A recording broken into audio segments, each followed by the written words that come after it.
Darshita. Hi. Today, like after doing my self healing in the morning, I've been feeling feverish and throat pain and headache a lot. You're not drinking enough water. Pakka. Drink more water. Okay.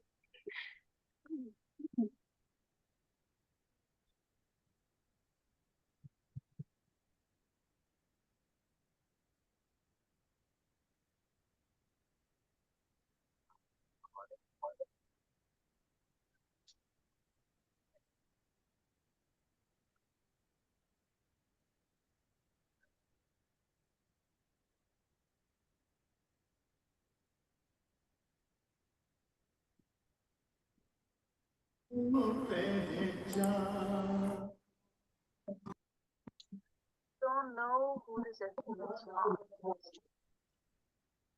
To send me a message on WhatsApp tomorrow. It will be.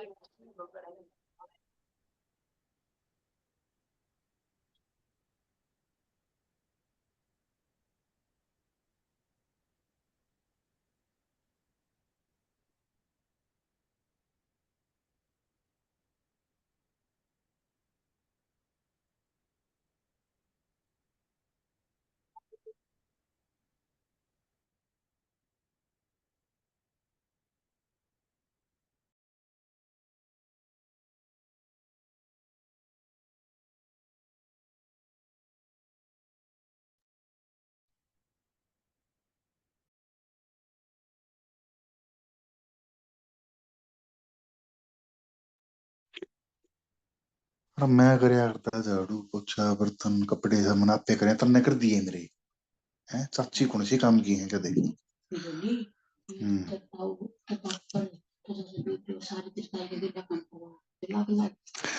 अरे मैंने झाड़ू पोछा बर्तन सब की मैं करया कपड़े तू कौन आई मेरे दो रख दे ले मैं करती हूँ सब की मैं आप करया करता मैं मारा बकवाद्या ना रे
आवाज मिल रही है हमारी?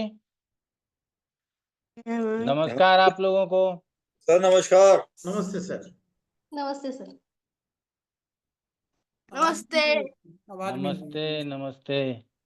नमस्कार गुरुजी। नमस्कार नमस्कार। राधे राधे गुरुजी। राधे राधे राधे राधे राधे। राधे। प्रणाम सर। प्रणाम प्रणाम। और आप लोग ठीक ठाक? जी बिल्कुल। आप लोगों को पता चल गया होगा कि हम अपने नियत स्थान पर नहीं हैं। ठीक है ना? जी गुरुजी।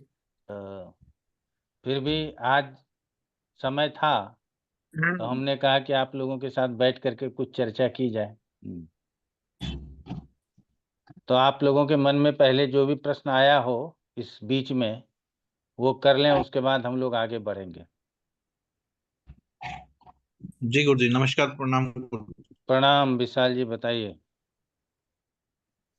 गुरुजी जो लास्ट क्लास में जो बताया था सूर्य के कारण 72 डिग्री में जो अस्त होता है उस चंद्रमा, उस जातक की वन को अगर हम D7 D9 D30 में अगर चेक करेंगे तो वहां चंद्रमा को क्या मानेंगे? वहां भी सूर्य को देख के ही उसका हिसाब लगाया जाएगा कि वो क्रूर है या शुभ है? ना ना, नवांश पत्रिका में अगर लग्न पत्रिका में क्रूर है तो नवांश में भी क्रूर मानना है, अन्य पत्रिकाओं में भी क्रूर मानना है। जी ठीक है ना? चंद्रमा को जी। बुध के लिए भी वही रूल होगा कि बुध यदि लग्न पत्रिका में अशुभ हो गया तो हर जगह वो अशुभ कहलाएगा। ठीक है। जी, दूसरा क्वेश्चन ये था अब क्या गुरुजी। हाँ, एक सेकेंड, इसको थोड़ा और पूरा कर ले। दूसरा सॉरी। क्या है कि अभी हम लोग वर्ग चार्ट पे ज्यादा ध्यान ना दें, अभी तो हम लोग बेसिक पढ़ रहे हैं, तो थोड़ा सा उस पर ध्यान दें। आगे बोलिए। दूसरा गुरुजी, जब अशुभ ग्रह सूर्य मंगल और शनि, ये तीनों के तीनों अपना नैसर्गिक गुण नहीं भूलते हैं, ये हमेशा दिक्कत देते हैं, प्रॉब्लम देते हैं। तो चाहे ये खुद की राशि में हो, चाहे ये उच्च की में हो, तो हमें वहां हमेशा पीड़ा ही बतानी है इन ग्रहों को देख के। हमेशा कहा गया है कि कोई भी ग्रह अपने राशि में हो तो वो अपने घर को पीड़ा नहीं पहुंचाता। आपने हमारा पिछला लाइव प्रोग्राम नहीं देखा होगा, दृष्टि के संदर्भ में मैंने बताया हुआ है। ठीक है ना? आगे आप लोगों जी को बताएंगे ही कि जी, भाव बस। और में, लास्ट। हाँ एक हाँ मिनट, भाव में यदि ग्रह स्वराशि का हो जी तो उस भाव से संबंधित पीड़ा वो ग्रह नहीं देगा। अपने घर में कोई आग लगाता है क्या? कोई नहीं लगाता। उसी तरह से अपने घर में कोई अशुभ परिणाम नहीं देता। आगे बोलिए। लास्ट क्वेश्चन था कि जो चंद्रमा अशुभ है सूर्य के कारण, उसकी दृष्टि भी अशुभता देगी। बिल्कुल। ठीक है, धन्यवाद। जब हम आपको कार्य ही गलत दे दिए और कार्य गलत करने हेतु संज्ञा गलत प्राप्त हो गई, अब आपको तो वही करना है। समझ रहे हैं ना? चलिए, तो ग्रहों को हम लोगों ने समझा था, पिछले 5 क्लास में हम लोगों ने ग्रह तक समझा। अब समझा संक्षेप में। और हम हमेशा कहते हैं कि दायरा छोटा रखेंगे तो रिजल्ट, चश्माटा আছে। दायरा छोटा रखेंगे तो रिजल्ट आपको प्राप्त हो जाएगा। दायरा बड़ा हो जाएगा, जैसे कि अभी हमारे प्रश्न जो कर रहे थे पंडित जी कि नवांश सप्तांश दशांश, अगर सब जगह डांस शुरू हो गया तो रिजल्ट नहीं मिलना। इसीलिए कंसंट्रेट कीजिए D1 पे। ठीक है? और उसमें भी हमको बाकी प्रारंभ कहाँ से करेंगे ये तो हम समझाएंगे। सबसे जरूरी जो होता है ये समझना कि प्रश्न को सॉल्व कैसे करेंगे। कि हमारे पास कोई प्रश्न आ गया तो उसको सॉल्व कैसे करना। उसके लिए दो ही चीजों को अपने विचार में लाने की जरूरत है। पहला है, इस प्रश्न का हल किस भाव से संभव है। आप लोग म्यूट कर लीजिए अपने आप को। इस प्रश्न का हल किस भाव से संभव है, और दूसरा कि उसके लिए ये दाता ग्रह कौन है। मान लीजिए धन की बात होती है तो धन दूसरे स्थान से देखना संभव है, और धन के लिए दाता ग्रह कौन हो जाएगा? गुरु हो जाएगा। अब हम तीसरे जगह पे जाएंगे ही नहीं। हमारा कंसंट्रेशन कहां हो जाएगा? उस भाव पे जिस भाव से वो प्रश्न सॉल्व होगा, और उस ग्रह से जो ग्रह उस फल को देने वाला होगा। तो भाव और दाता ग्रह से हम हमारा फलित चलता है। व्यक्तिगत मैं अपना बताता हूं कि हम उसके ऊपर फलित कर लेते। इसको आप लोगों को आगे हम समझाएंगे। हमने राशियों की चर्चा कर ली है, ग्रहों की चर्चा कर ली है, तो अब भावों की चर्चा कर लेनी आवश्यक है। ठीक है। हम लोग 12 भावों को जानते हैं और 12 राशियां हैं, और प्रत्येक भाव में कोई ना कोई राशि स्थित होगा। वो कौन सी राशि होगी और किस भाव में स्थित हो, इसके लिए लग्न स्पष्ट जरूरी है। तो 2 लाइन आप लोग परिभाषा लिख लीजिए, उसके बाद फिर हम आगे बढ़ जाएंगे कि जातक के जन्म के समय पूर्वी क्षितिज पर जो राशि उगता हुआ प्रतीत हो वो जातक के लग्न की राशि होगी।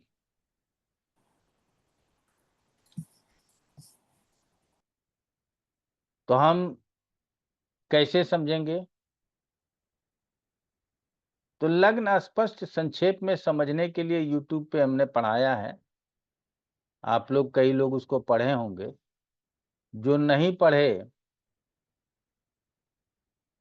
उनके लिए संक्षेप में बताते हैं कि मकर संक्रांति सबको पता है, ठीक है, कि 14 जनवरी को सूर्य मकर राशि में जाता है।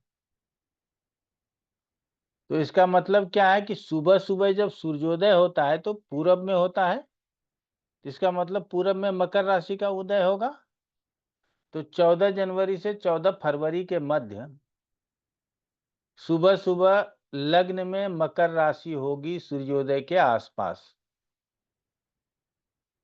आगे जब पढ़ाएंगे तो और क्लियर करेंगे। तो हर एक भचक्र पूरा करने के लिए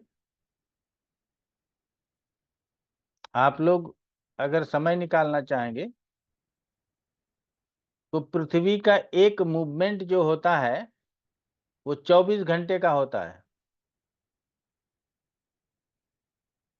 तो पृथ्वी 360 डिग्री चलती है 24 घंटे में, तो 30 डिग्री पृथ्वी चलेगा कितने समय में? ये आप लोग अपने हिसाब से कैलकुलेट कीजिए। तो 30 डिग्री चलने में उसको 120 मिनट का वक्त लगता है। आज हमारे पास बोर्ड नहीं है, इसीलिए आप लोगों को बोला हमने कैलकुलेट करने के लिए। तो इसका मतलब क्या है कि 2 घंटा एक राशि को पूरब में उदित होता हुआ रहना है, उसके बाद फिर दूसरी राशि निकल आएगी। तो मान लीजिए 6:30 बजे 14 जनवरी को सूर्योदय होता है, तो मकर राशि लग्न में होगा, और 7:30 8:30 बजे मकर राशि समाप्त हो जाएगा। उसके बाद कौन आ जाएगा? कुंभ आ जाएगा।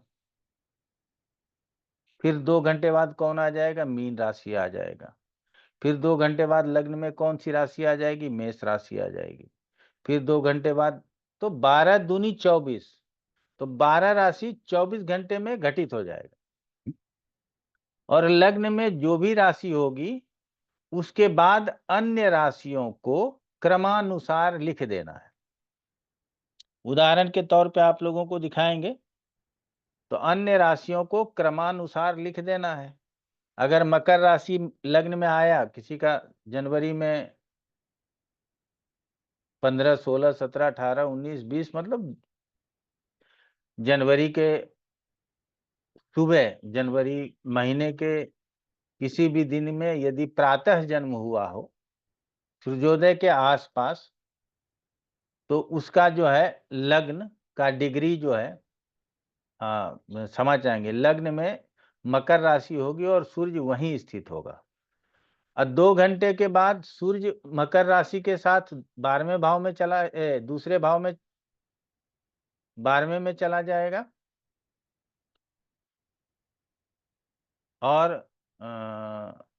आपको क्या हो जाएगा कि दूसरी राशि हमारे इसमें आ जाएगा। तभी हम आपको शेयर करके बताते हैं, आपको समझ में आ जाएगा कि हम क्या कहना चाह रहे हैं।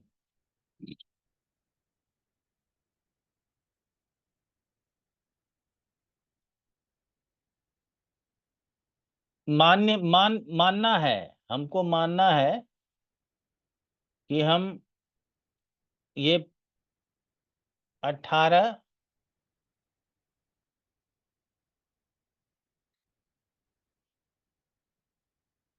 जनवरी 2025 आप लोगों को दिखाई दे रहा होगा, कुछ भी लगा दिया हमने। तो यहाँ समय जो है हमको सुबह का लगाना है, तो सुबह मोटा मोटा समय 7 बजे का लगा लेते हैं।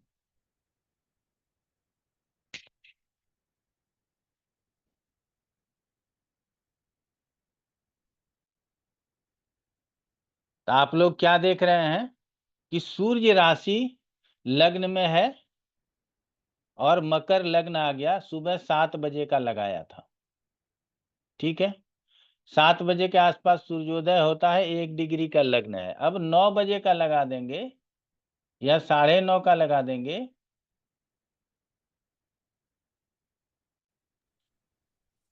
9:30। अब आप देख लीजिए कुंभ राशि आ गया, मतलब अब ये राशि सूर्य यहाँ 12वें में चला जाएगा और यहाँ 2 घंटे के लिए अब ये राशि रहेगा। तो वो एक्यूरेट आने के लिए मैथमेटिकल गणनाओं की जरूरत है, यहाँ समझने की बात है। अब तो ये जनवरी भर ये प्रक्रिया चलेगा कि 7 से 9 के बीच में जो जन्म होगा बच्चे का, उसकी मकर राशि जन्म के समय होगी और उसके 2-2 घंटे पर राशि परिवर्तित होती रहेगी। और यही प्रक्रिया अब हम करते हैं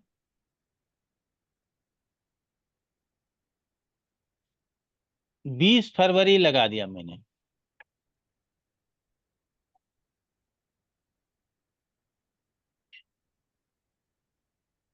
और सुबह 7 बजे का लगा देते हैं। अब देख लीजिए लग्न में कुंभ राशि आ गया, अब सूर्य बदल गया ना, 1 महीने में सूर्य दूसरे राशि में चला गया, तो ये पूर्वी क्षितिज पे यही राशि उदय होता हुआ प्रतीत हो रहा है। अब 2 घंटे बाद ये सूर्य वाला राशि सहित यहाँ चला आएगा, इस लगन में मीन राशि आ जाएगी। फिर 2 घंटे के बाद मेष राशि आ जाएगा, फिर 2 घंटे के बाद वृष राशि आ जाएगा। इस तरह से 12 दूनी 24 घंटे में 12 राशियां लग्न को भोग लेंगी। तो एक राशि को गत होने में आपको 120 मिनट का वक्त लगता है। आगे सूर्य 1 डिग्री प्रतिदिन चल जाता है तो उसके हिसाब से वो करेक्शन हो जाएगा, लेकिन मोटा मोटा आपके समझ में आ गया होगा कि प्रातः पूर्वी क्षितिज पर जो राशि उदय हो रहा है उसके हिसाब से हम निकाल सकते हैं। वही चीज मार्च में जब निकालेंगे तो मीन राशि में सूर्य चला जाएगा, उसके हिसाब से बदल जाएगा। अप्रैल में निकालेंगे तो मेष राशि में सूर्य चला जाएगा। तो इस तरह से लग्न यदि निर्धारित हो गया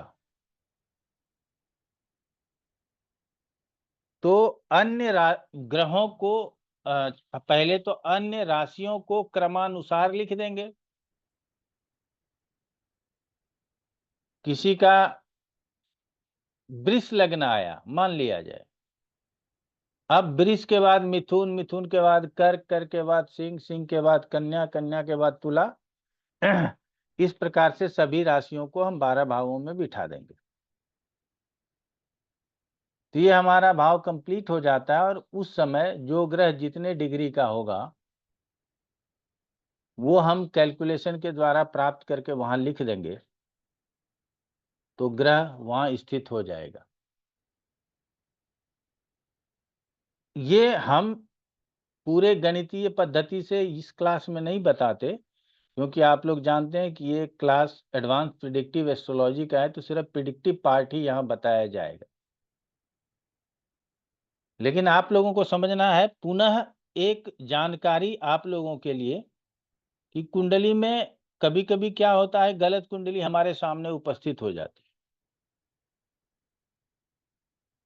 जन्म कभी का है ये कैसे हम समझेंगे, तो इसके लिए भी समझना आसान है। आपको सबसे पहले ये जानना जरूरी होगा कि यदि लग्न में सूर्य हो, यहाँ यदि सूर्य हो, तो जन्म प्रातः का है, अर्थात सूर्योदय के समय का जन्म है। लग्न यदि सूर्य यदि यहाँ हो 10वें भाव में, तो किसी भी जातक का जन्म दोपहर 12 बजे के आसपास है। अब इन दोनों भावों में 2-2 घंटे का अंतर कर लीजिए। अब अगर सूर्य यहाँ हो तो जातक के का जन्म शाम के समय का है, और सूर्य यदि चतुर्थ स्थान में हो तो जातक का जन्म 12 बजे रात्रि के आसपास का है। तो जन्म का समय जब लोग बोलता है तो एक नजर पत्रिका पर डालिए और ये बात समझिए कि सूर्य कहाँ स्थित है। क्या जातक जन्म का समय सही बता रहा है? क्योंकि उसके पत्रिका में सूर्य कहीं और लिखा हुआ है। मान लीजिए दिन के 12 बजे का जन्म है और सूर्य यहाँ लिखा हुआ है, सूर्य यहाँ है, तो इसका मतलब पत्रिका गलत है। और आप यदि इस बात का ध्यान नहीं रखते हैं तो कभी कभी लोग गलत पत्रिका आपके सामने आपकी परीक्षा लेने के लिए डाल देते हैं और आप उसी पत्रिका पर बोलना शुरू कर देते हो, तो आप हतोत्साह के पात्र हो सकते हैं। इसीलिए सूर्य से समय का निर्धारण होता है। इस विषय को समझते हुए किसी भी पत्रिका को, यदि कोई पहले से प्रिंटेड या हस्तलिखित पत्रिका आपके पास आ रही है, तो जन्म समय के हिसाब से सूर्य को देख लेना, जान लेना जरूरी है। ठीक। बाकी ग्रहों को, अब कंप्यूटर का जमाना आ गया, आप लोग भी सॉफ्टवेयर यूज करते हैं, तो आप उसके अनुसार सभी ग्रह अपने आप बैठ जाएगा। जितने डिग्री का उस वक्त पे होगा उतना डिग्री का लिख के आ जाएगा, आपको दिक्कत नहीं होगी। नवांश आदि वर्ग चार्ट पढ़ाने के लिए, नवांश आदि वर्ग चार्ट पढ़ाने के लिए वर्ग चार्ट से प्रिडिक्शन कैसे किया जाए वो बता देंगे। वर्ग चार्ट बनाना कैसे है ये आप लोग YouTube पे जाके सीख लीजिएगा। जो जो बता रहे हैं वो वहां जाके जरूर देखिएगा। वहां मैथमेटिकल गणना के हिसाब से हमने वर्ग चार्ट पढ़ा दिया, इसीलिए क्लास में पढ़ाने की जरूरत नहीं। अगर वो सब अगर लेने लगेंगे तो 1 साल में भी क्लास समाप्त नहीं होगा। तो अन्य, जब हमारे पास D1 आ जाता है तो अन्य वर्ग चार्ट D1 के आधार पर बन जाता है, जिसको डिविजनल चार्ट भी अंग्रेजी में कहते हैं। जैसे नवांश बनेगा तो डिवाइडेड बाय 9, 30 डिवाइडेड बाय 9। सप्तांश बनेगा तो 30 डिवाइडेड बाय 7। उसके आधार पर अन्य वर्ग कुंडली बन जाएंगे। ये आप लोग सभी समझते हैं। अब हमारा जो आज पढ़ाने का मकसद है वो आपने 12 भाव कैसे होते हैं, 12 भाव में राशियां कैसे स्थित होती हैं, ये तो सीख लिया। 12 के 12 भाव महत्वपूर्ण हैं। कई लोग बोलते हैं गुरुजी अशुभ स्थानों में अशुभ ग्रह शुभ फल देता है। आप सुनिए, अच्छा हुआ मंगल 8वें में चला गया, कई लोग बोलते हैं, ठीक है ना, वो कमजोर हो गया नहीं तो आपको और पीड़ा देता। लेकिन इन बातों के ऊपर विश्वास करने की अब जरूरत नहीं है। ठीक है, आगे आप लोग समझेंगे कि कहाँ ग्रहों का होना स्थित और कहाँ नहीं होना स्थित, और कौन से ग्रहों का किस भाव में होना स्थित और किस भाव में होना नहीं अच्छा।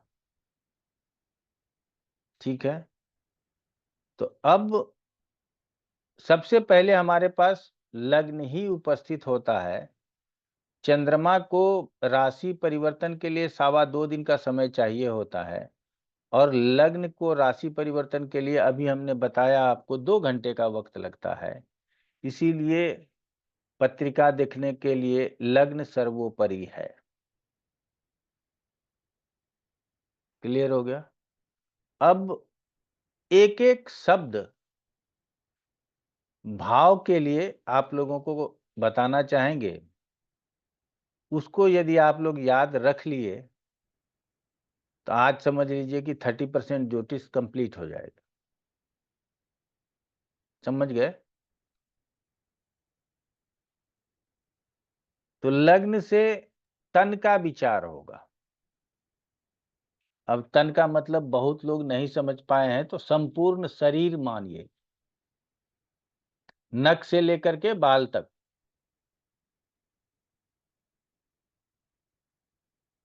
और लग्न का मतलब ही जातक है। पहले तो आप समझिए कि हमारे पूरे शरीर की बात लग्न से हो जाएगी, और लग्न ही जातक है, तो जातक के रंग रूप आकृति प्रकृति हाइट वेट सबका जानकारी आपको प्राप्त हो जाएगी। इतना आप लोगों ने समझ लिया। अब आप लोगों को ये ज्यादा समझना जरूरी है कि हर चीज इसी तन को चाहिए, ठीक है ना। सबसे पहले हम जिस युग में रह रहे हैं, इस युग में इंद्रिय सुख सर्वोपरि है, ठीक है। हमारे पास 5 ज्ञानेंद्रियां हैं, और उस 5 ज्ञानेंद्रियों से प्राप्त सुख ही कलयुग में प्रधान है। समझ रहे हैं? और इसी सुख के लिए हम लोग जीवन भर परिश्रम करते रहते हैं। और ये सारा सुख किसको प्राप्त होता है? हमारे तन को प्राप्त होता है, ठीक है। तो इसका मतलब है कि प्राप्तकर्ता तन है, और अन्य भाव देने वाला है, दाता है। अब धन दाता कौन होगा? दूसरा। बल का दाता कौन होगा? तीसरा। और प्राप्तकर्ता कौन होगा? लग्न।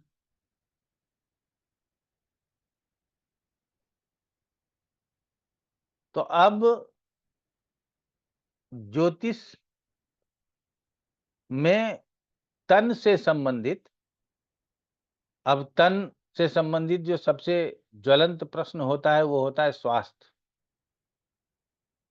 तो स्वास्थ्य के विषय में यदि कुछ भी पूछा जाए तो उसको लग्न से ही समझने की आवश्यकता होगी। लग्न के अलावा जो अन्य विधाएं हैं स्वास्थ्य को देखने का, वो आगे आप लोगों को पढ़ाएंगे। आज इतना ही समझना है कि स्वास्थ्य से संबंधित बात लग्न से होगी, और विशेष रूप से शारीरिक स्वास्थ्य की बात। अगर मान लीजिए आप शारीरिक रूप से स्वस्थ नहीं है तो क्या पढ़ेंगे लिखेंगे? आप बेड रिडन है, पैदाइशी बेड रिडन है, स्पेशल चाइल्ड हो जाता है, आप लोग जानते हैं। अब उसका माँ बाप पूछेगा इसकी शादी नहीं होगी, तो हम क्या बताएंगे? शादी कैसे होगी? कितना पढ़ेगा? क्या बताएंगे? इसका मतलब है कि तन हमारा अच्छा होना चाहिए, तभी हम कुछ प्राप्त कर पाएंगे। और यदि हमारा तन अच्छा नहीं है तो हम कुछ भी प्राप्त नहीं कर सकते। इसीलिए उसका पत्रिका देखना बंद कर देना चाहिए। तो सबसे पहले तन की बात हो गई। अब वही तन यदि स्वस्थ है तो वो पढ़ेगा भी, स्कूल भी जाएगा, नौकरी भी करेगा, शादी भी करेगा, संतान भी पैदा करेगा, समाज के लिए भी काम करेगा, अर्थात सारा चीज होगा। उससे जुड़े हुए जितने भी प्रश्न हो सकते हैं, उन सारे प्रश्नों का जवाब अब आप उसके 12 भावों को समझ करके दे सकते हैं। क्लियर हो गया? तो पराशर जी ने कहा है कि जैसे तन का जवाब लग्न से दिया जाता है, उसी तरह से यदि धन के विषय में, धन कैसा रहेगा, कितना रहेगा, धन में कोई डिस्प्यूट हो जाएगा, किसी को धन देंगे वो वापस करेगा नहीं करेगा, बैंक में बैलेंस ज्यादा रहेगा या बैंक मेरा खाली रहेगा, इन सभी बातों को धन स्थान से समझना है। लेकिन जब विशेष धन की ही बात हो जाए तो धन को लग्न बना करके और तब 12 भावों को देख लेना है। पराशर यही कहते हैं कि प्रश्न जिस भाव से संबंध रखता हो आप उस भाव को लग्न बना दीजिए। उसके बाद यदि आप 12 के 12 भावों को जज करते हुए आगे बढ़ते हो तो उस भाव से संबंधित सभी प्रश्नों का आप उत्तर सही सही दे पाएंगे। और यदि आप उसको लग्न नहीं बनाते हैं तो भी आप कुछ हद तक प्रश्नों का उत्तर दे सकेंगे, लेकिन 100% ये सही नहीं होगा। ये फल दीपिका में भाव चिंता अध्याय है, उसमें आपको लिखा मिल जाएगा, आप वहां उसको पढ़ लीजिएगा तो आप लोगों के लिए आसान हो जाएगा। तो अब 2 चीज होना चाहिए, आपके पास स्वास्थ्य है तो धन का उपयोग भी कर लेंगे, धन कमा भी लेंगे, धन जमा भी कर लेंगे, चाहे जैसे भी हो। और यदि धन का संबंध लग्न से तन भाव से हो गया तो आप जीवन भर धन के प्रति आसक्त रहेंगे। इसमें भी कोई परेशानी नहीं है।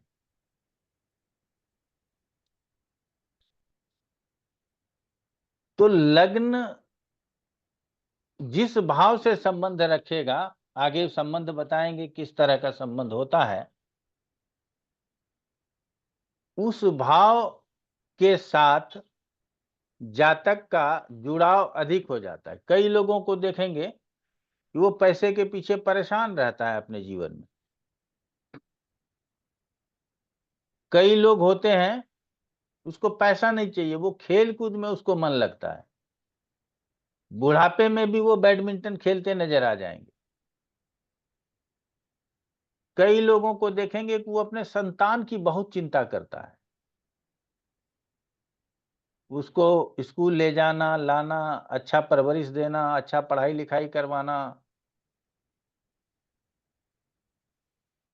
कई लोगों का जीवन कोर्ट कचहरी में गुजर जाता है शत्रुता करते हुए। आज एक केस का डेट है, कल दूसरे केस का डेट है। कई लोगों का जीवन भोग विलास में गुजर जाता है, हमेशा सांसारिक सुखों की प्राप्ति कैसे होगी उसकी चिंता करते रहते। तो हर लोगों का एक न एक वीक पॉइंट होता है, और वो वीक पॉइंट कहां से बनता है? लग्न के स्वामी का संबंध अन्य 11 भावों के स्वामी के में से किसके साथ हो रहा है, वो उसकी कमजोर कड़ी हो सकती है। अब उसमें उसको फायदा भी हो सकता है, नुकसान भी हो सकता है। धन लोलुप हैं, धन के प्रति हमेशा हमारा यही है कि हम धन कमाएं, लेकिन जरूरी तो नहीं है ना कि आपको धन आ ही जाएगा। आप प्रयास करते रहोगे, आप बहुत लोगों को देखोगे पैसे ले लेगा वापस नहीं करेगा, बेईमानी कर लेगा, ठीक है ना। और कई लोग ऐसे हैं कि आपका पैसा ले लिया तो उधार कितना जल्दी चुकता हो जाए, इसके लिए वो बहुत प्रयास करता है। तो संसार में आसक्ति सबके पास है, किसी न किसी रूप में एक दूसरे से आसक्त हैं लोग। सब्जी सब्जी तो बनाए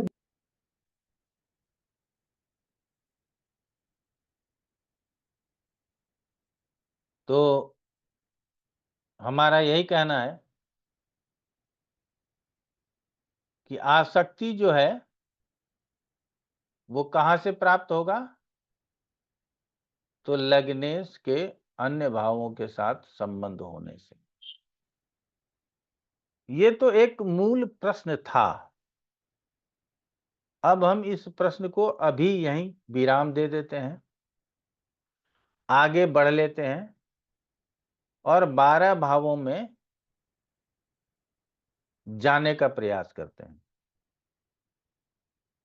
तो पहला तन भाव हो गया और कितने प्रश्नों का हल हो गया ये आप समझ गए। दूसरा धन भाव है, और ये अर्थ युग है। इस युग में यदि आपके पास धन नहीं है तो आपके लिए ये समझ लीजिए कि आपके लिए बड़ा दुर्लभ है समाज में प्रतिष्ठा के साथ रहना। ठीक है, जितने भी लोग अपने जीवन में स्ट्रगल करके आगे बढ़े होंगे उनको ये पता होगा कि पीछे जब उनके पास धन नहीं था तो उनकी क्या स्थिति रही होगी, और आज यदि आपके पास 2 पैसे हैं तो आज आपका क्या स्थिति है। ये बड़े सरलता से समझा जा सकता है कि हमारा जो समाज है, हम जिस समाज में रहते हैं, हम लोग अपने आप को बहुत दयालु, बहुत इमोशनल, बहुत कुछ मानते हैं।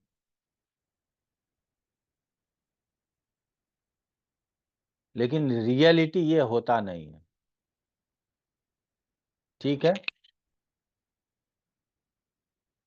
तो अब पहले कुटुंबों से धन था। हमारे मामा हैं, हमारे मौसा हैं, हमारे फूफा हैं, हमारे चाचा हैं, कोई डॉक्टर हैं, कोई इंजीनियर हैं, कोई नेता हैं, वो हमारा ताकत होता था, वही धन है।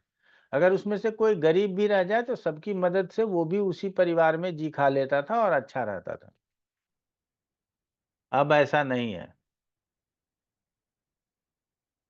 अब बदलते हुए परिदृश्य में आपका पैसा ही आपके लिए मामा है, आपका पैसा ही आपके लिए फूफा है, आपका पैसा ही आपके लिए मौसा है तो सब है, नहीं है तो कोई नहीं। ठीक है, तो अपने धन के साथ साथ हम इस प्रकार के भी धन को समझेंगे। पहले तो यही होता था कि कुटुंब हमारा धन है, अब नहीं होता है। तो रियल में जो धन होता है उस धन के ऊपर ज्यादा फोकस हो जाएगा। वो कहां से हो जाएगा? दूसरे स्थान से। इसका मतलब है कि सीधा सवाल हो धन का या घुमा फिरा करके सवाल हो धन का, हम कहां से देखेंगे? दूसरे स्थान से देखेंगे। और हमने जो बताया दाता ग्रह गुरु ले लेंगे। जीवन में कई कार्य आप बलपूर्वक करते हो।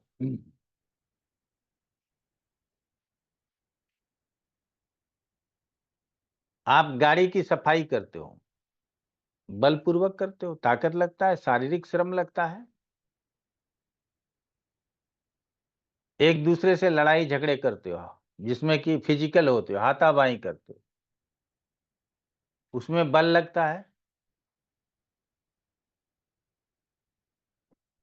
और आपके भुजाओं में इतना बल है कि आप किसी को भी दबा सकते हो।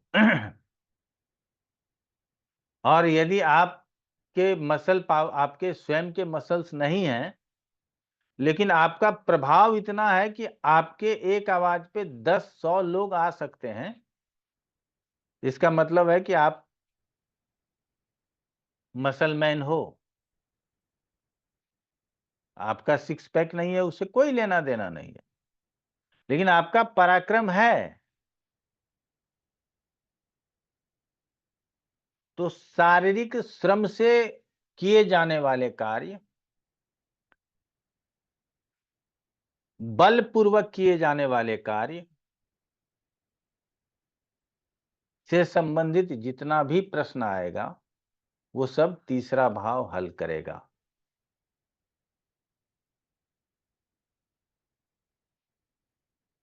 ग्रामीण माहौल में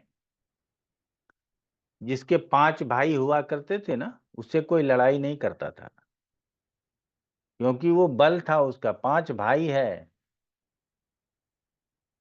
उससे मत लड़ो, परहेज कर लेते थे लोग।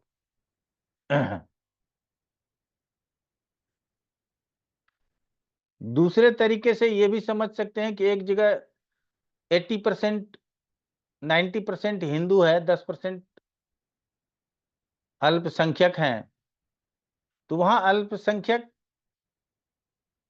प्रभाव नहीं डाल पाएगा, आप प्रभाव डाल सकते हो।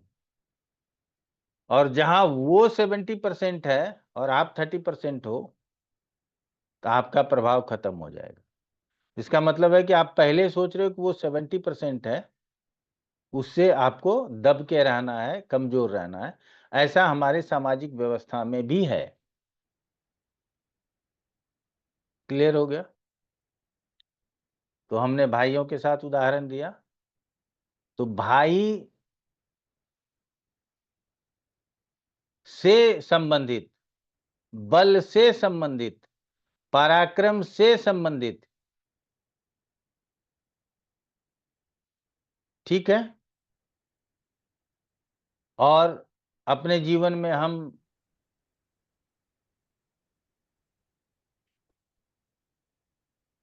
सामाजिक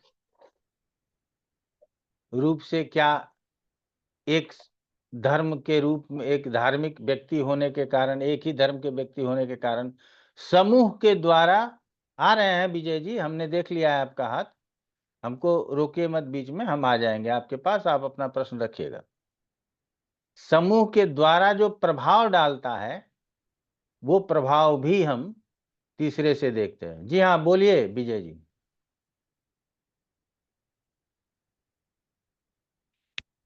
विजय जी बोलिए। हेलो। हाँ नमस्कार सर, मैं विजय हाँ बोल रहा बोलिए। था। ये आपकी ऑडियो क्वालिटी और वीडियो क्वालिटी दोनों बहुत पुअर आ रही है। हमें बिल्कुल फ्रैक्शन में शब्द समझ में नहीं आ रहे, कोई सेंटेंस पूरा बन ही नहीं रहा है। शायद नेटवर्क प्रॉब्लम है, और बाकी ऑडियो और वीडियो तो क्लियर आ रही है भाई साहब। पता नहीं, मेरे यहाँ बिल्कुल ही वो डब आ क्लियर रही है है। सर आवाज। सर बिल्कुल क्लियर आ वर्डिंग रही है, एक आवाज भी एक बिल्कुल भी क्लियर आ रही है नहीं आ रहा सर है, और it is cut video very भी है। गुड आ रही है। एकदम क्लियर है सर, कोई दिक्कत वाली बात नहीं कोई है। प्रॉब्लम अभी नहीं भी है सर। कोई सुनाई नहीं आ विजय जी एक विजय बार जी, कोई विजय जी आप अपना वीडियो बंद कर लीजिए, तो आपको ऑडियो सुनाई देगा और वीडियो दिखाई देगा। ठीक है, मैं आपका वीडियो तो नेटवर्क बंद कर कमजोर लेता है, हूँ। आप चलिए अपने नेटवर्क को चेक कीजिए। आप अपना वीडियो बंद कर लीजिए, तो ठीक आपको है, अगर ऑडियो और सबके सही वीडियो आ रही है दोनों तो मैं सुनाई अपना। देगा। आवाज मिल रही है अन्य लोगों को? हाँ सर। चलिए ठीक है। जी गुरुजी। विजय जी आप अपना वीडियो बंद कर लीजिए, आपको ऑडियो और वीडियो दोनों अच्छा मिलेगा।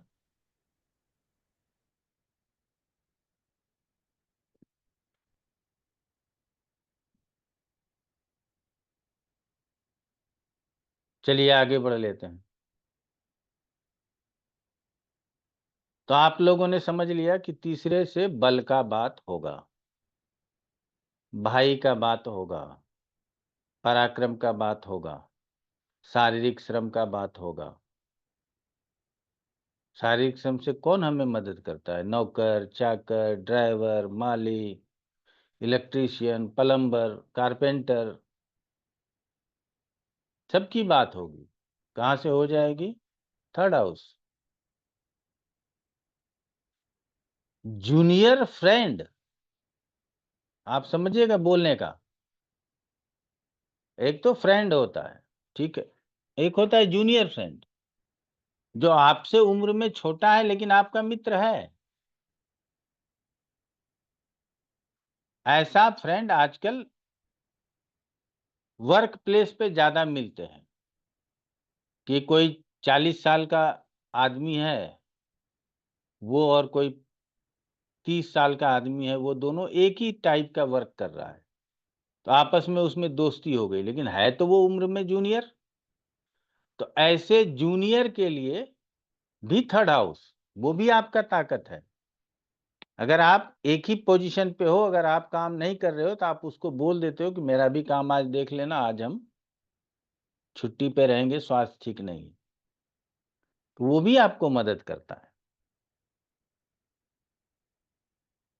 उसके बाद आ जाते हैं चतुर्थ भाव, फोर्थ हाउस। इसका एक ही अर्थ है सुख, सुख भाव।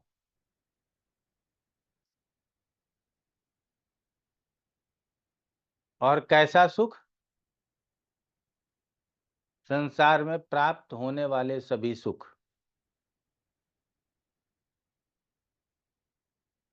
तो सबसे पहले हम कहना चाहेंगे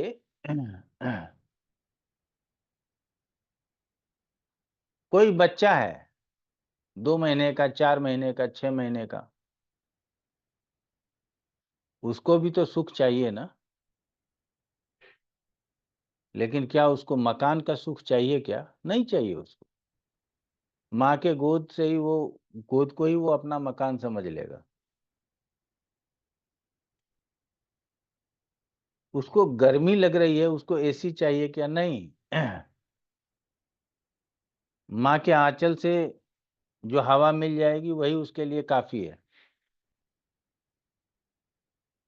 उसको भूख लगेगी, बर्गर पिज्जा चाहिए क्या? नहीं। माँ से प्राप्त दूध ही उसके लिए काफी है। तो हमारे कहने का मतलब है कि जितना सुख हम माँ की गोद में प्राप्त कर लेते हैं उसी प्रकार का सुख यदि जीवन में हमको आगे चाहिए, खाना चाहिए, वाहन चाहिए, एसी चाहिए, मकान चाहिए, तो ये सारा सुख आपको चतुर्थ भाव से समझना पड़ेगा। इसका मतलब है कि जो भौतिक सुख है वो हमको चतुर्थ भाव से प्राप्त होता है।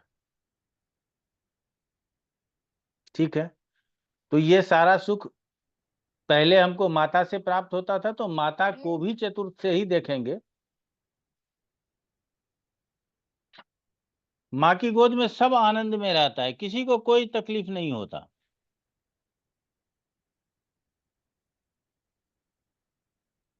तो हम कहना चाहेंगे कि उनके बाद आप आनंद में रहने के लिए गाड़ी ढूंढते हो, मकान ढूंढते हो, या जो भी व्यवस्था अपने जीवन में ढूंढते हो, सारा फोर्थ से ढूंढ लेना। सुख मिलेगा कि नहीं, गाड़ी खरीद पाएंगे कि नहीं, मकान ले पाएंगे कि नहीं, वो सब सुख में ही निहित है। उसको हम लोग फोर्थ हाउस से देखेंगे। बात पंचम की आ जाएगी। Why does sun look different from other stars in the sky?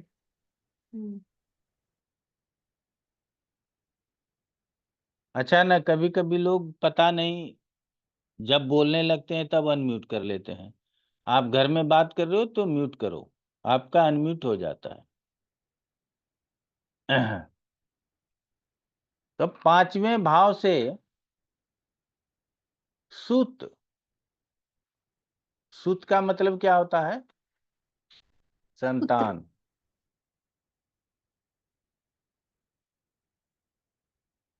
तो संतान की बात कहां से होगी? 5वें से।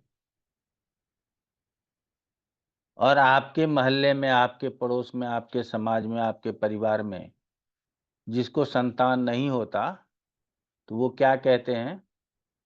इसने माता पिता की सेवा तो की नहीं, इसको संतान कहां से होगा?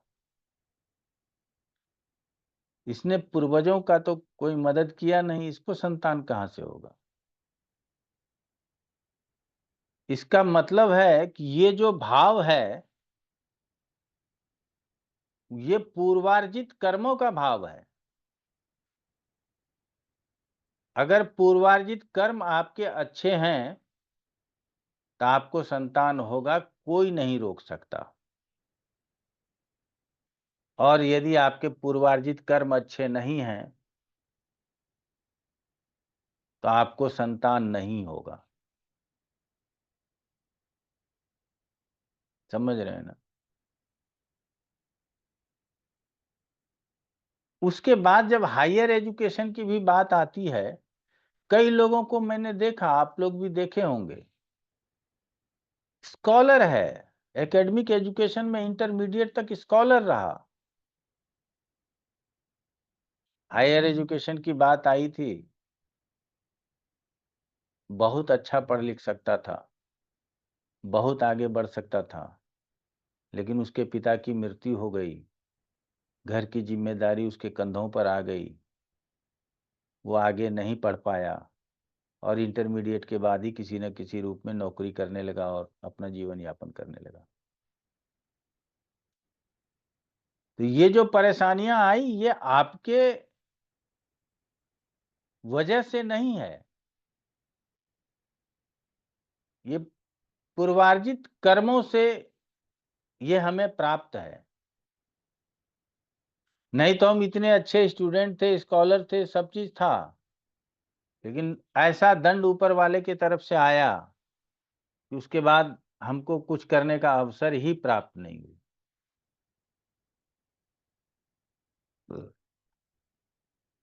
और यदि अच्छे हैं तो आप एवरेज स्टूडेंट रहो एकेडमिक में +2 तक।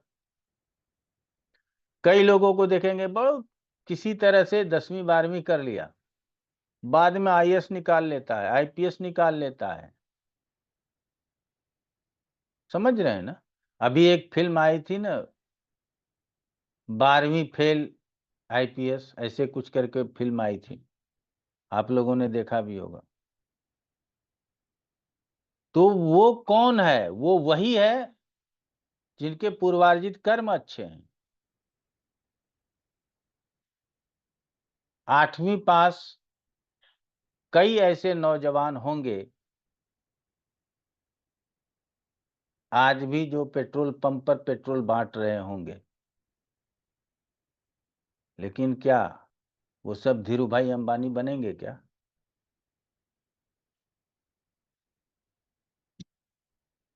इसमें धीरू भाई अंबानी का योगदान है, ये कहना ही गलत है। अंबानी बनने के लिए उनका 5वां भाव सामर्थ्य देता है, नहीं तो उनसे ज्यादा पढ़ा लिखा आईआईटीएन, आईआईएम, वो लोग वहां काम करते हैं, आपकी कंपनी को चला रहे हैं, अपना नहीं चला सकते थे। उसकी तनख्वाह करोड़ों में है, वो धीरू भाई अंबानी को तो हजारों में तनख्वाह होगी। जब पेट्रोल टैंक पे काम करते होंगे तो हजारों में नहीं, सैकड़ों में तनख्वाह होगी। उस समय तो 200-400 मिल जाते होंगे, यही बहुत होता होगा। लेकिन वो करोड़ों सैलरी मिलने वाले के दिमाग में ये नहीं बन पाया, उसको इतना पिछले जन्मों का इतना सपोर्ट नहीं हो पाया कि आप कर सकते हो। लेकिन नहीं, वो नौकरी करेगा। पहले नौकरी करते थे, इंफोसिस के जो डायरेक्टर थे, कृष्णमूर्ति शायद नाम है, उन्होंने नौकरी छोड़ी और अपना काम शुरू किया, और आज समझ सकते हैं कि कहां पहुंच गए। तो ऐसे संसार में कितने लोग हैं, इतने पढ़े लिखे या नहीं पढ़े लिखे, जो इतने सक्सेस हुए, जिनकी की सक्सेस स्टोरी सुनाई जाती है। आपका हौसला बढ़ाने के लिए सचिन तेंदुलकर का स्टोरी सुनाया जाएगा, अंबानी का स्टोरी सुनाया जाएगा, अडानी का स्टोरी सुनाया जाएगा। कई ऐसे सक्सेसफुल आदमी रहे, उनका आपको इतिहास बताया जाता है कि ऐसे सक्सेस। ठीक है ना?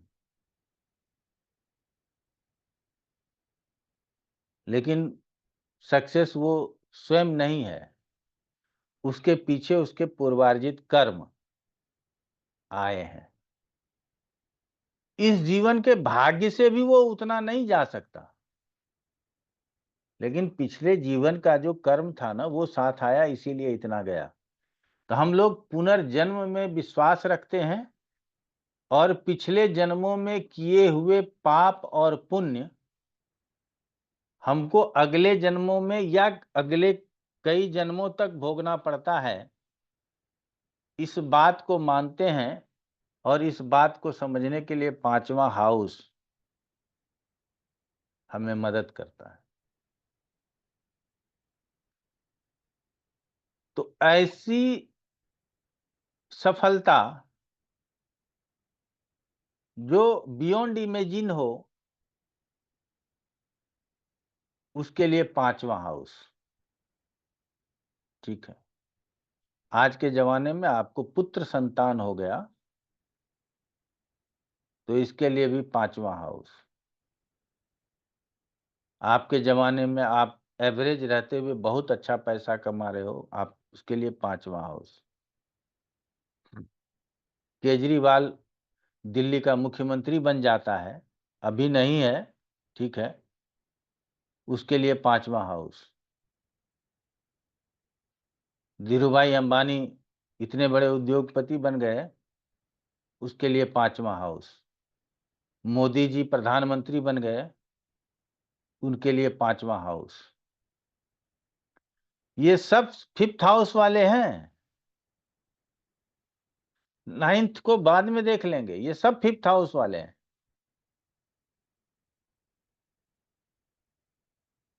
सफल परिश्रम अलग है और सफलता अलग है। कई आईएएस में सेलेक्ट नहीं होने वाले छात्र ऐसे होते हैं जिसने जिसकी अपने जूनियर को पढ़ाया वो आईएएस बन गया, वो स्वयं नहीं बन पाया। ठीक है ना? तो ज्ञान जो है कहां से प्राप्त होगा और उस ज्ञान का क्या आप सही सदुपयोग समय पर कर पाएंगे? आप रिटेन तो निकाल लोगे, वाइवा में क्या पूछेगा, इंटरव्यू में क्या पूछेगा, और पता नहीं जब आप इंटरव्यू देने के लिए गए तो किसके जुबान पे सरस्वती विराजमान है और कैसी सरस्वती है कि आपसे ही सारा प्रश्न टेढ़ा कर दिया गया, आप इंटरव्यू में फेल हो गए। और पीछे से जो इंटरव्यू देने के लिए गया उससे 2-4 प्रश्न पूछे, हो गया, पास हो गया।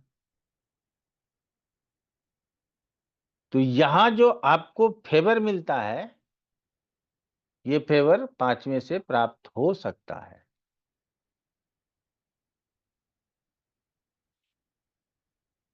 ऐसे अप्रत्याशित घटना या तो वो घट गया या नहीं तो घटते घटते बच गया, वो पांचवा है। समझ गए? लोग पूछने आएंगे हम मंत्री बनेंगे कि नहीं, पांचवा देखें। ठीक है, अब छोड़ देते हैं पांचवा, बहुत पढ़ा दिए।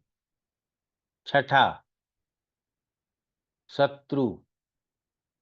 एक शब्द बोल रहे हैं पहले, आप लोग समझिएगा।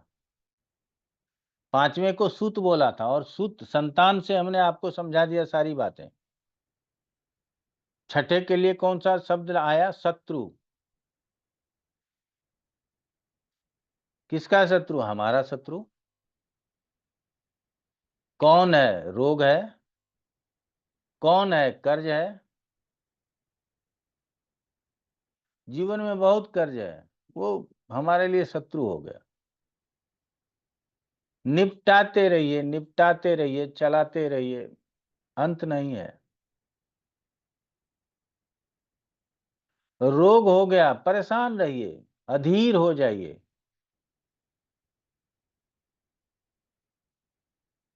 त्राहिमाम है, आराम नहीं है। इतनी चिकित्सा पद्धति के आगे हो जाने के बाद भी हम ये नहीं कह सकते कि हम अगर अस्वस्थ होंगे तो हमारा इलाज हो ही जाएगा। तो ये कौन है? हमारा शत्रु है। आपके जीवन में इतना स्ट्रगल दे जाएगा कि आप परेशान हो जाएंगे। तो शत्रु तो परेशान ही करता है ना। इसका मतलब जितने चीजों से परेशानी संभव है वो सब छठे से, A to Z छठे से। आप किसी परीक्षा को पास करने के लिए बहुत संघर्ष करते हो, बहुत परिश्रम करते हो। तो ये जो संघर्ष और परिश्रम है ये कहां से? छठे से। तो आपके जैसे विद्वान छात्रों ने हमसे पलट के पूछ लिया तो एग्जाम पास कहां से करेंगे? छठे से? नहीं, वो तो स्ट्रगल करने वाला स्थान है। सक्सेस का स्थान तो 11th है, 5th है। ये सक्सेस बताएगा, सक्सेस छठा बता ही नहीं सकता।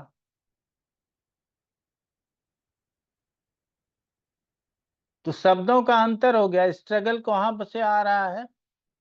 छठे से। कंपटीशन कहां से आ रहा है? छठे से।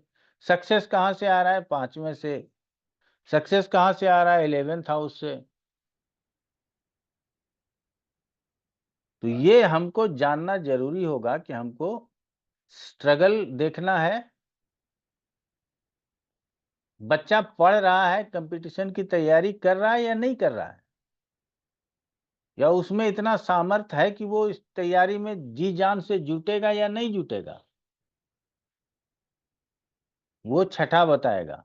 आप शत्रु को पराजित करने के लिए कितना सामर्थ्यवान है वो छठा बताएगा। लेकिन क्या शत्रु पराजित हो जाएगा? ये जो सक्सेस है, क्या हम नीट, IAS, IPS, IIM जो भी कहते हैं, क्या इसके परीक्षा को निकाल पाएंगे? ये छठा नहीं बताएगा। इसके लिए 5वां और 11वां देखना हो।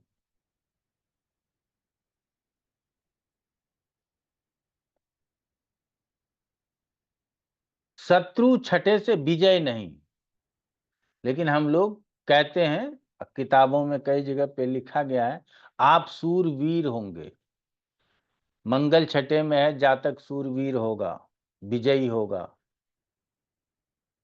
तो विजयी होगा ये एक संभावना है, क्योंकि आप सूरवीर हो, लेकिन निश्चित विजयी होगे इसके लिए 10वां, 11वां और 5वां है।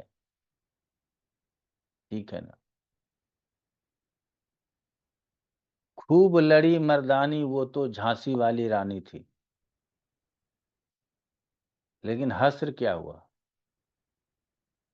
हम लोग पढ़ते हैं, विजय नहीं प्राप्त हुआ, मृत्यु को प्राप्त हो गई। उसमें सूरता वीरता थी ना, लेकिन सक्सेस नहीं था। तो कब किसके साथ सक्सेस होगा, कब किसके साथ नहीं होगा,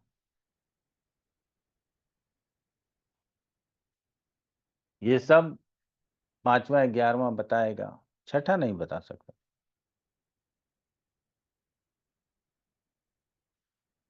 छठा तो शत्रु के ही विषय में बात करेगा। जो भी है आपका शत्रु है,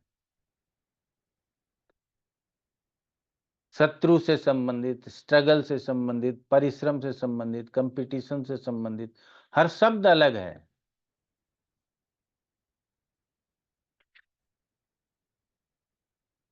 लेकिन सब एक शब्दों से यदि पिरो दिया जाए तो वो शत्रु है। और जिसके जीवन में रोग, ऋण और शत्रु आ जाए, रिपु भाव बोलते हैं इसको, उसका जीवन तो संघर्षपूर्ण हो ही जाता है। तो कितना सरल है एक शब्द से व्याख्या करना।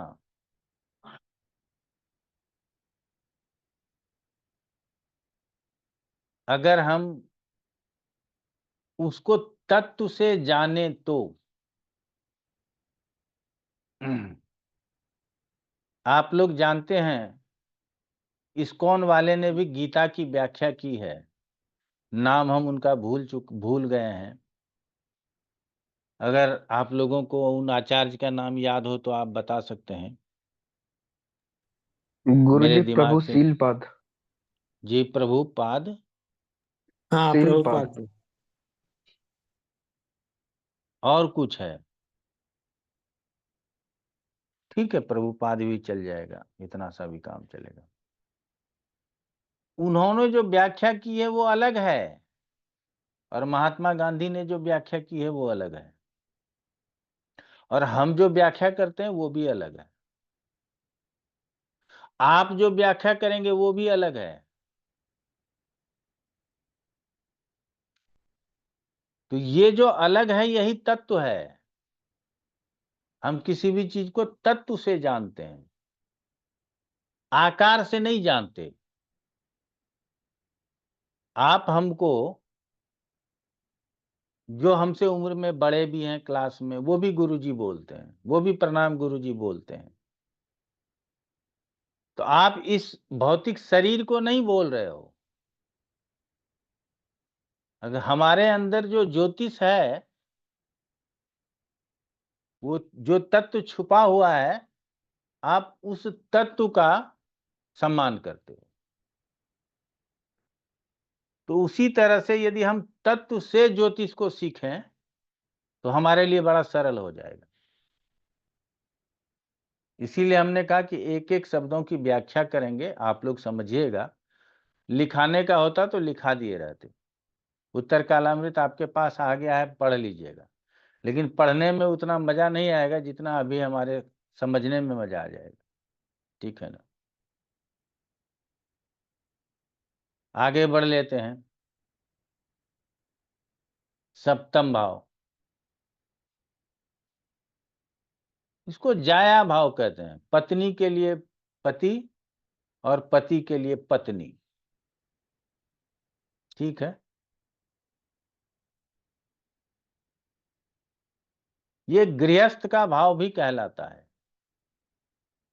आप पानी ग्रहण करते हो, शादी करते हो,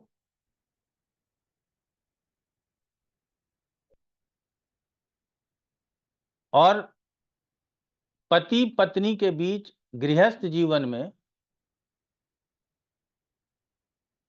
जो मजबूत रिश्ता है वो भोग विलास से ही जन्म लेता है। इसीलिए इस स्थान को भोग विलास का भी स्थान कहा गया। और हम अपने शब्दों में बहुत संक्षेप में कहते हैं तो कहते हैं सांसारिक सुख। यहां से देखिए, बाबाओं की वजह से कुंभ में अलग अलग ड्रामा कुंभ स्नानार्थी करते हैं। कई बाबा बोल दिए कि जो पत्नी का हाथ पकड़ के डुबकी लगाएगा वो सीधा स्वर्ग जाएगा। तो आप देखते होंगे कि कई लोग अपने पत्नी का हाथ पकड़ के डुबकी लगा रहे हैं। मैंने तो देखा कि पति पत्नी गांठ जोड़ करके डुबकी लगा रहे हैं। ठीक है ना? ऐसे विचारों से बचने की भी जरूरत है।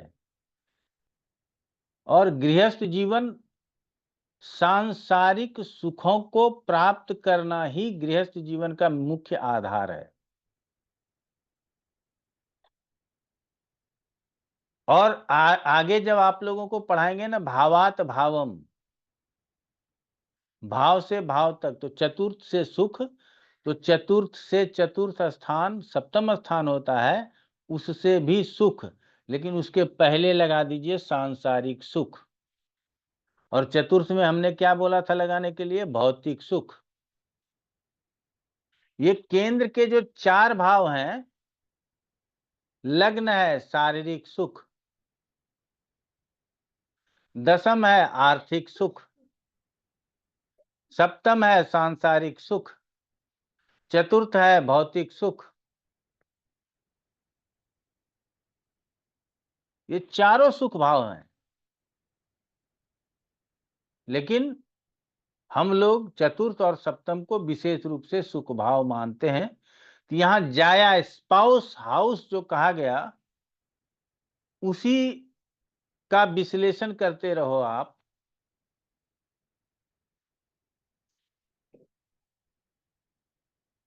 आपका जो है सो सब काम हो जाएगा।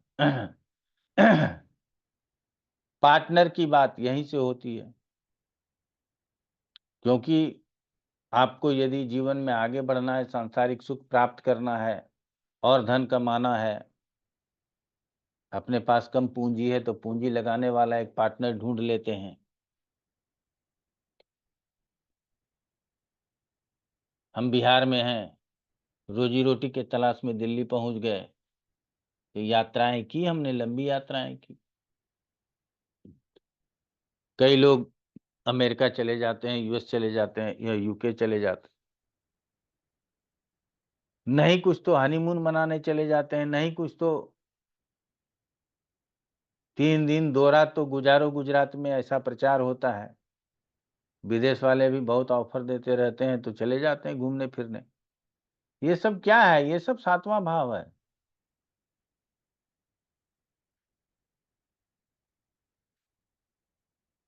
तो आपको ये समझना होगा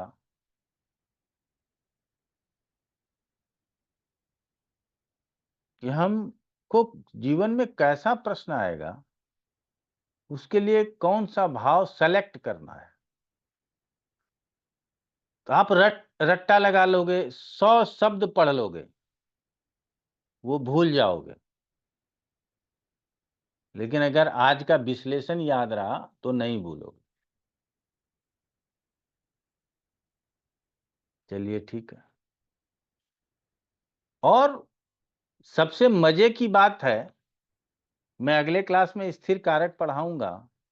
अभी सप्तम तक मैं आया हूं, थोड़ा सा आपको उदाहरण में दे दूंगा कि जब लग्न की बात आती है, स्वास्थ्य की बात आती है, तो आरोग्यम भास्करा दीक्षेत। आरोग्यता कौन देता? सूर्य देता। तो लग्न का कारक कौन? सूर्य, स्थिर कारक, फिक्स सिग्निफिकेटर। धन का कारक कौन? गुरु देता। तो सेकंड का फिक्स सिग्निफिकेटर कौन? गुरु। अपने आप समझ में आएगा। बल कौन देता? मंगल देता। तो तीसरे का स्थिर कारक कौन? मंगल। अपने समझ में आएगा, हमें समझाने की जरूरत नहीं है।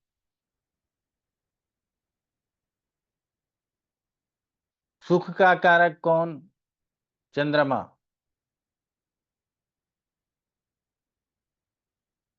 ठीक है। तो चतुर्थ का फिक्स सिग्निफिकेटर कौन? चंद्रमा। सुत संतान, और उसमें भी सुत का मतलब पुत्र और सुता का मतलब पुत्री। तो जैसे ही पुत्र शब्द आएगा गुरु, तो 5वें का फिक्स सिग्निफिकेटर कौन? गुरु। छठे से बहुत परिश्रम करना है, बहुत संघर्ष करना है, बहुत स्ट्रगल करना है, शत्रुओं के ऊपर विजय प्राप्त करना है। इस सब के लिए कारक कौन? मंगल। तो छठे का फिक्स सिग्निफिकेटर कौन हो गया? मंगल। 7वां तृष्णा है, मृग तृष्णा जिसको बोलते हैं। ये कामनाओं का स्थान है, जो पूर्ति नहीं होती। सांसारिक सुख, बाबाओं को अपना हेलीकॉप्टर है, रामदेव महाराज को भी है, अनिरुद्धाचार्य को भी है, कई ऐसे हैं लोग, बाबा अपना हेलीकॉप्टर है। क्यों रखे हैं? क्या जरूरत है? साधु तो नागा भी है, आश्रम से निकलते हैं, आश्रम में घुस जाते हैं, या तो पहाड़ों में रहते हैं, कहीं भी टहलते रहते हैं, रमता जोगी है। आपको हेलीकॉप्टर की जरूरत क्यों पड़ गई? आप तो संत आदमी हो। और प्रचार के लिए तो सोशल मीडिया है ही, कहीं जाने की जरूरत नहीं। देखिए हम कहाँ बैठे हैं, जापान से लोग, ऑस्ट्रेलिया से, यूएस से भी जुड़ के हमसे पढ़ लेते हैं। लेकिन वो सांसारिक सुख भोग है, और ये जितने भी लग्जरी हैं जीवन में, वो सब शुक्र से प्राप्त है। इसीलिए सेवंथ का फिक्स सिग्निफिकेटर कौन? वीनस। एक स्थान और पढ़ा देते हैं, 8वां।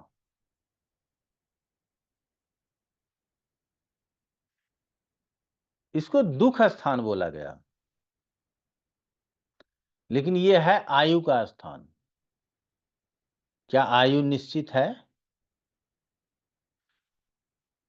जो निश्चित नहीं है वो सब 8वें से देखो।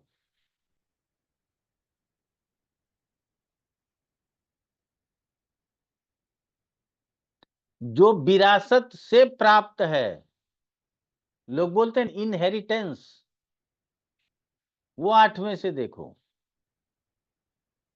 जो गुप्त है वो 8वें से देखो। गुप्त ज्ञान, गुप्त धन, गुप्त रोग, सब 8वें से। जिसके पहले गुप्त लगा दो, सब 8वें से। जो निश्चित नहीं है कि अभी हम आप पढ़ा रहे हैं, सुबह गाड़ी चलाएंगे, ठोकर लग जाएगा, गिर जाएंगे, क्या होगा नहीं होगा, कुछ निश्चित नहीं है। ये जीवन है, ईश्वर ने 2 हाथ 2 पैर दिए, पूरा शरीर दिया, सोचने समझने का सामर्थ्य दिया, लेकिन इसका निश्चित नहीं है। ये आज के लिए है या कल भी रहेगा, या अभी 20 साल है हमारे पास। है किसी के पास ये क्षमता कि वो बता सके कि निर्धारित आयु कितनी है, या कब चोट लगेगा, कब दुर्घटना होगी? ये निश्चित है क्या? तो निश्चित जो नहीं है वो 8वें से देखें, अर्थात अचानक होने वाले सभी घटना दुर्घटनाओं को, चाहे वो शुभ हो या अशुभ हो, वो 8वें से देखें। और जब आयु की बात होगी, घटना दुर्घटना की बात होगी, दुख की बात होगी, गुप्त की बात होगी, तो शनि ही कारक होगा। शनि के अलावा और कोई कारक नहीं हो सकता।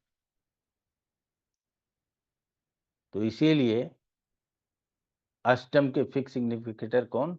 सैटर्न। ठीक है,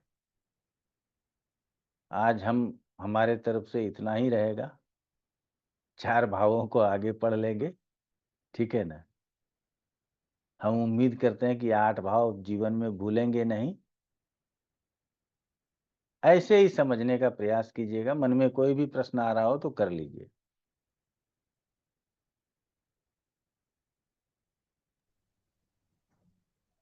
गुरुजी दीपिका एक शर्मा मैं जी, एक मिनट, मैं 1 बाय 1 आ जाऊंगा। मोपुरा जी आप निश्चिंत रहें, आप हाथ उठा दें, नहीं भी हाथ उठाएंगे तो भी हम प्रश्न ले लेंगे।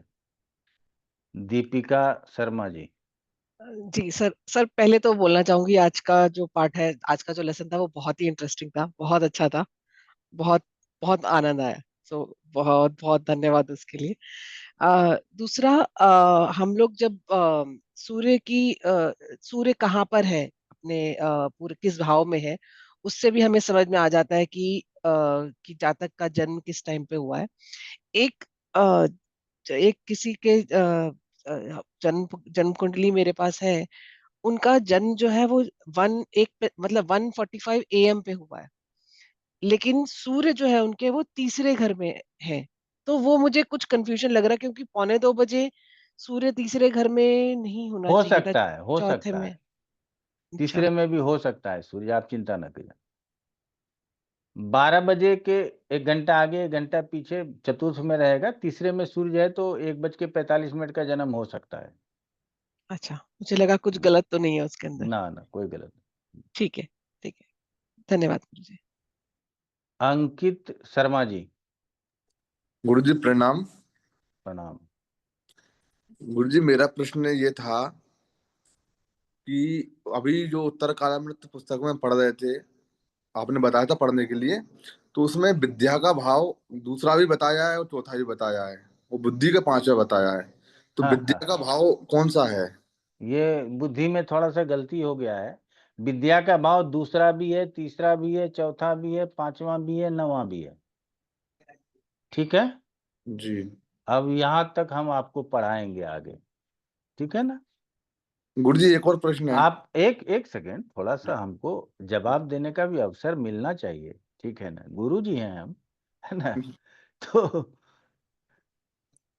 दूसरा क्यों? क्योंकि वहां से संस्कार आपको प्राप्त होता है, ठीक है। वो आपको एबीसीडी वाला नहीं, ये मामा जी हैं नमस्ते करो, ये अंकल हैं नमस्ते करो, ये गणपति पप्पा हैं पैर छुओ, है ना, प्रसाद लो। तो ये संस्कार जो आप अपने बच्चे को देते हो, ये दूसरा है। आप अपने बच्चे को उसके बाद फिजिकल ट्रेनिंग देते हो, साइकिल चलाओ, वॉकर में दे देते हो, वो चल नहीं पाता, वॉकर में बिठा देते हो, उसके सहारे चलेगा। ये जो फिजिकल ट्रेनिंग देते हो, ये जो शिक्षा देते हो, ये थर्ड हाउस है। और उसके बाद जब ABCD से शुरू करते हो और 12th तक पढ़ाते हो, वो फोर्थ हाउस है। और 12th के बाद जो MBA मास्टर्स तक जाते हैं, वो फिफ्थ हाउस है। आप जो हमारे क्लास में पढ़ने के लिए बैठे हो, अपना कमाए हो, अपना धन दे रहे हो, ये 9th हाउस है। किसी किसी को ऑफिस में 10 साल जॉब हो गया, उसके बाद उसको मैनेजमेंट करने के लिए 1 साल का छुट्टी मिलता है, वो 9th हाउस है। तो आपने समझा ना किस तरह से शिक्षा के लिए हमारा पायदान ऊपर नीचे होता है। अगला प्रश्न। गुरुजी एक और प्रश्न था। हम्म जैसे आपने बताया कि लग्न से शरीर देखा जाता है, तो मेरे मित्र हैं जो दो भाई हैं जुड़वा, हम्म तो दोनों के लगभग कुंडली एक ही है, पर जुड़वा का आगे पढ़ाएंगे, चिंता ना करो। अगला प्रश्न कर लो। गुरुजी बस। पंडित विशाल जी।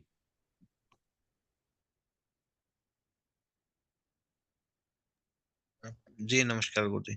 गुरुजी, ये मैं पूछना चाह रहा था, जैसे नौकरी के लिए सिक्स्थ हाउस ही देखेंगे क्या हम, सरकारी नौकरी के अभी लिए? अभी काहे दिमाग लगा रहे हैं कि क्या देखना है, समझ रहे हैं ठीक ना। ठीक अभी ठीक है। आनंद लीजिए, ये ठीक दशम का त्रिकोण है, ये सब आगे पढ़ाएंगे। अभी तो हम आप लोगों के साथ आनंद ले रहे हैं, पढ़ा थोड़ी ठीक रहे हैं, ठीक ठीक है है ना। बस। और दूसरा एक छोटा सा क्वेश्चन था, हो सकता है मुझे नहीं पता हो। जो हम घर चलते हैं, जो भाव चलते हैं 1 2 3 4 5 6, वो एंटी क्लॉकवाइज चलते हैं। और सूर्य सुबह से लेके जो शाम तक रात तक चलेगा वो क्लॉकवाइज चल रहा है, ऐसा क्यों है सर? तो भाई जब एक चीज इधर से जाएगा, दूसरा इधर ही तो प्रतीत होगा ना। बात समझ रहे हैं ना। जी जी जी जी, ठीक ठीक ठीक ठीक। सूर्य, पृथ्वी जो है ना, पश्चिम से पूरब की ओर घूमती है।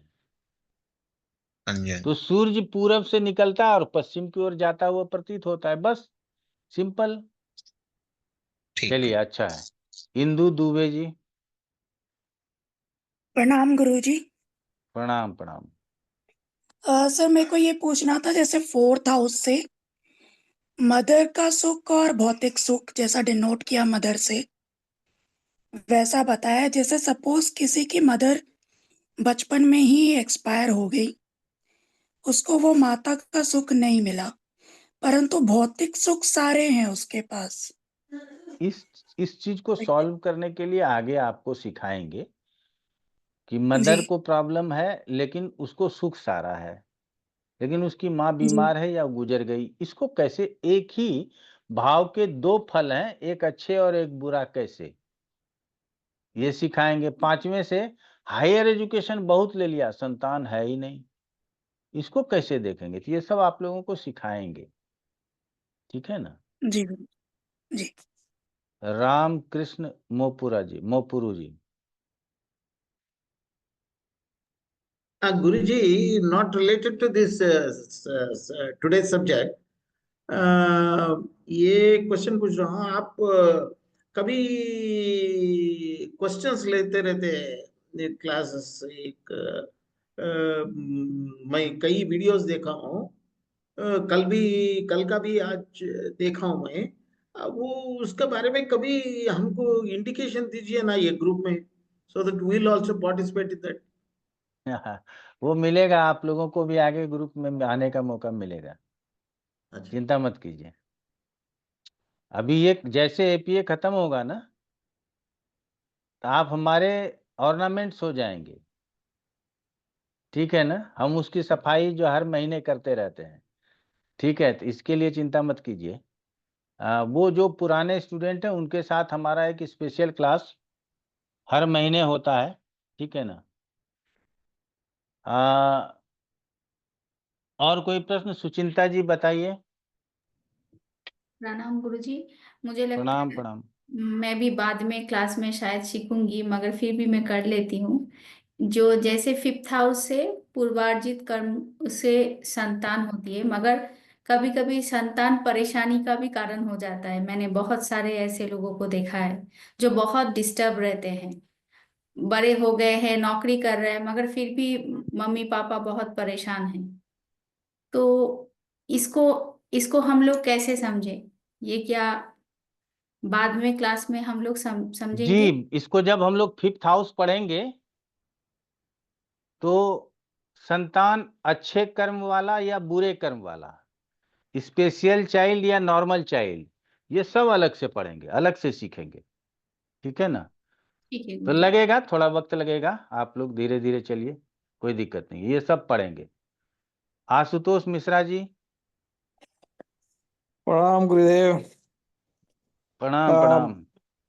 अ, एक संशय है, जैसा अभी हालांकि मतलब मेरी तरफ से ही संशय है, आप और उस पे प्रकाश डालना चाहूंगा कि अब आपने बताया तीसरा भाव जो बल का भाव है, और उसमें अलग अलग जो सेवा देने वाले जो हमारे व्यक्ति हैं उनका नाम ले, लेकिन सेवा भाव जो है क्या हमें छठे से देखना चाहिए? नहीं, अच्छा अच्छा, ठीक ठीक। तीसरे से ही देखिए। जो जी। आपका हितैषी हो, जो आपका मददगार हो, वो सब आपके लिए ताकत है, वो सब तीसरे से, ठीक है ना। दिनेश शर्मा जी। गुरुजी नमस्कार। गुरुजी 10:30 बजे सुबह का जन्म है, सूर्य दसम भाव में है, तो क्या ये पॉसिबल है? बिल्कुल, उसका 10:30 बजे सुबह का जन्म है और सूर्य दशम भाव में है, तो इसका मतलब है कि सूर्योदय के आसपास का जन्म है उसका। अच्छा अच्छा। वो क्षमा चाहेंगे, वो 15, 16, 17, 18 तारीख का उसका जन्म है, समझ रहे हो ये गुरुजी आप? 8 फरवरी का जन्म है, 8 फरवरी का जन्म है और तो जन्म में थोड़ा पीछे है। हाँ, तो 8 फरवरी में 10वें स्थान में सूर्य नहीं जाना चाहिए। में होना फिर भी चाहिए। आप एक बारी चेक कर लेना, टाइम वाइम डाल करके। अगर 11वें में जैसे थोड़ा पहले करते हैं, 5-7 मिनट आगे पीछे करते हैं, तो 11वें में आता है दो। हाँ, तो 11वें में ठीक है, वो देखना पड़ेगा कि कहाँ है, अब कहाँ का जन्म है, वहाँ का सूर्योदय कितने बजे का होता है, उससे उसके ऊपर भी निर्भर करेगा। अब हम रसिया के लिए ये नियम लागू नहीं कर सकते, क्यों? वहाँ तो 18 घंटे का रात ही होता है, तो हम वहाँ कैसे नियम लागू करेंगे? सुबह दोपहर शाम रात नहीं कर सकते। इसीलिए हमारे अलग लॉन्गिट्यूड लैटिट्यूड के ऊपर ये परिवर्तन होता है, लेकिन हिंदुस्तान या सब कॉन्टिनेंट्स में ये नियम हद तक लागू होता है, ठीक है ना। आकाश शर्मा जी।